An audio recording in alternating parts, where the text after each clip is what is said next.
Hello दोस्तों, मैं भवर सिंह और आप सभी का मेरे सुरतरंग चैनल पर स्वागत है। दोस्तों, सावन महीना चल रहा है और इस सावन महीने में शिव जी के दर्शन करना बहुत मंगलकारी होता है। शिव तुम साकार रूप हो, शिव तुम सुंदर रूप हो, तुम्हारा भोलापन भाता है सारे जग को, इसलिए तुम सब देवन के भूप हो। और फिर सोमवार हो सावन का तो फिर तो कहना ही क्या। दोस्तों, मैं भी सिरोही के सारनेश्वर मंदिर में दर्शन करने के लिए मेरे गांव के साथियों के साथ में गया। इससे पहले कि हालांकि मैंने 2 वीडियो बनाए जिसमें यहाँ का इतिहास बताया है, लेकिन यहाँ दर्शन करने के लिए गया तो मुझे वापिस वो गौरवशाली इतिहास याद आया। तो आपको मैं दर्शन भी करवाऊंगा और यहाँ का गौरवशाली इतिहास बताऊंगा। दोस्तों, यही वो वीर भूमि थी जहां पर एक बार नहीं बल्कि 2 बार अलाउद्दीन खिलजी की सेना को सिरोही के योद्धा ने धूल चटाई। साथ ही साथ जो गुजरात में सिद्धपुर है, जहां के सोलंकी राजा को पराजित करके गुजरात के सिद्धपुर में जो बहुत ऐतिहासिक शिवजी का मंदिर था, बहुत प्रसिद्ध मंदिर था रुद्रमाल, वहां मंदिर को तोड़ करके वहां के शिवलिंग को लेकर के यहां से जा रहा था। तब सिरोही के तीसरे शासक विजय राज ने यहीं पर आकर के और अलाउद्दीन खिलजी की सेना के साथ में अपनी सेना सहित युद्ध किया और फिर मजबूर होकर के अलाउद्दीन खिलजी को यहां से प्राण बचा करके भागना पड़ा और वो शिवलिंग यहीं छोड़ के गया। और वही शिवलिंग था वो सिरणवा जो आप देख रहे हैं, ये पहाड़ी में आपको ये जो दिखा रहा हूं, ये मंदिर है जो सारनेश्वर जी का, जो सामने 2 हाथी की प्रतिमाएं बनी हुई है, एक हाथी सामने है, संगमरमर का बना हुआ देख रहे हैं आप। विशाल जो मंदिर है, चारों ओर किले नुमा परकोटा बनाया हुआ है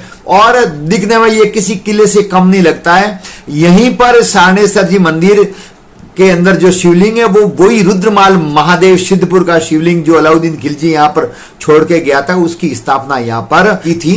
और सिरोही, जहां देवड़ा चौहान वंश के शासक रहे हैं, जो बहुत छोटी रियासत लेकिन बहुत ही वीर हुए हैं, यहाँ पर राव सुल्तान जैसे योद्धा हुए हैं जिन्होंने अकबर की संयुक्त सेना को दत्तानी के युद्ध में पराजित किया था।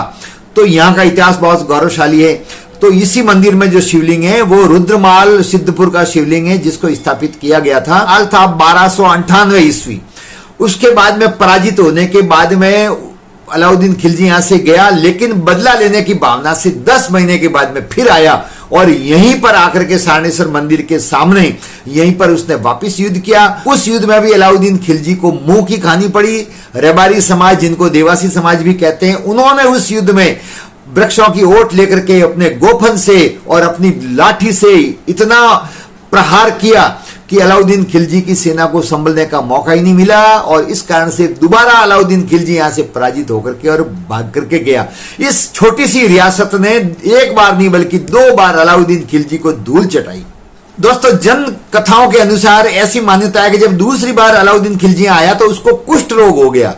कुष्ठ रोग होने के कारण से फिर लोगों ने कहा कि यहां जो शिव जी के पीछे अर्थात जो सारनेश्वर महादेव उसके कुंड है जो आप देख रहे हैं, पीछे जो कुंड है, वहां जाकर के स्नान करो और शिव जी से माफी मांगो तो ठीक हो जाओगे। मजबूरी में अलाउद्दीन खिलजी को उस कुंड के पानी से अपने शरीर को धोना पड़ा। रोग ठीक हुआ, फिर मंदिर में आकर के नतमस्तक हुआ, क्षमा याचना की और फिर यहां से वापिस चला गया। उसके बाद में उसने कभी सिरोही की तरफ आंख उठा करके भी नहीं देखा। दोस्तों, दूसरी बार अलाउद्दीन खिलजी जब यहाँ युद्ध करने आया तब वो दिन था देव जुलनी 11। जी हाँ, अगले महीने सितंबर में 22 तारीख को देव जुलनी 11 आ रही है।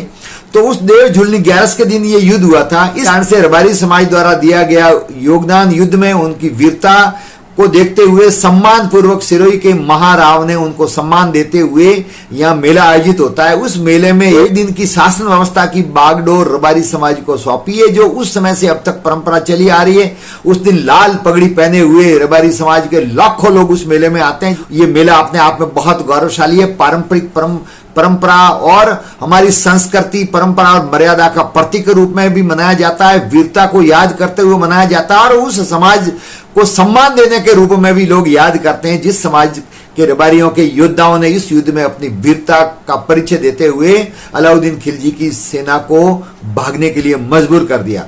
दोस्तों, उस दिन पुलिस यहाँ अलाउ नहीं होती है, संपूर्ण प्रबंधन होता है। वो रबारी समाज के जो देवासी समाज के युवा होते हैं और आयोजनकर्ता के सदस्य होते हैं, वो लोग पूरा प्रबंधन देखते हैं। दोस्तों, ये जो पहाड़ी आप देख रहे हैं, सारनेश्वर जी मंदिर के जो पहाड़ी देख रहे हैं जिसकी तलेटी में ये मंदिर है, ये है शरणवा की पहाड़ी।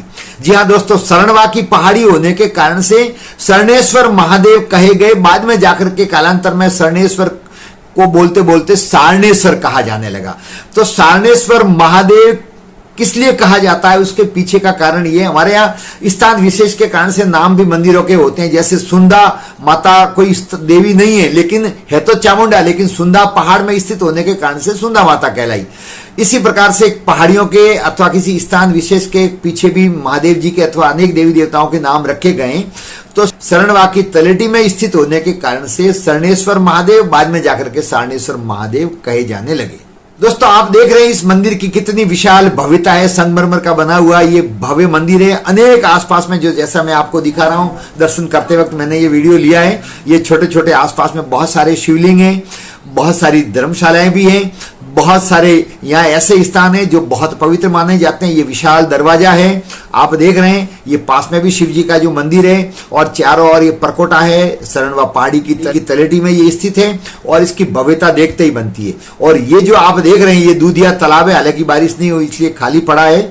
दूधिया तालाब के किनारे सारणेश्वर मंदिर के ठीक थोड़ा सा सामने यहीं पर ये छतरियां दिखाई दे रही है। यही शमशान की जगह है यहाँ राज परिवार की, और राज परिवार के सदस्यों का अंतिम संस्कार यहीं पर किया जाता है। और ये जो छतरियां हैं, जो जितने भी महाराव हुए हैं उन सब की छतरियां हैं। दोस्तों इसी शरणवा की पहाड़ी में शेषमल जो महाराव थे वो यहाँ पर शिकार करने के लिए आए थे। तो एक खरगोश की वीरता को देख करके इसी शरणवा की पहाड़ी में 1425 में उन्होंने यहाँ किले की स्थापना की। जो यहाँ सारणेश्वर मंदिर है उससे करीबन 1.5-2 किलोमीटर दूर है। जो आप देख रहे हैं ये सिरोही शहर है और ये जो महल है सिरोही के, यहीं पर उन्होंने उस खरगोश की वीरता को देख करके अपनी राजधानी यहाँ पर बनाया। और पुरानी सिरोही से फिर ये नई सिरोही यहाँ पर स्थापित हुई और उसके बाद से और उससे पहले से सिरोही का इतिहास गौरवशाली रहा है। तो दोस्तों आपको ये वीडियो कैसा लगा कमेंट्स जरूर करें, अच्छा लगा हो तो शेयर करें, चैनल को सब्सक्राइब करें। वीडियो देखने के लिए आप सभी का बहुत बहुत धन्यवाद। जय हिंद।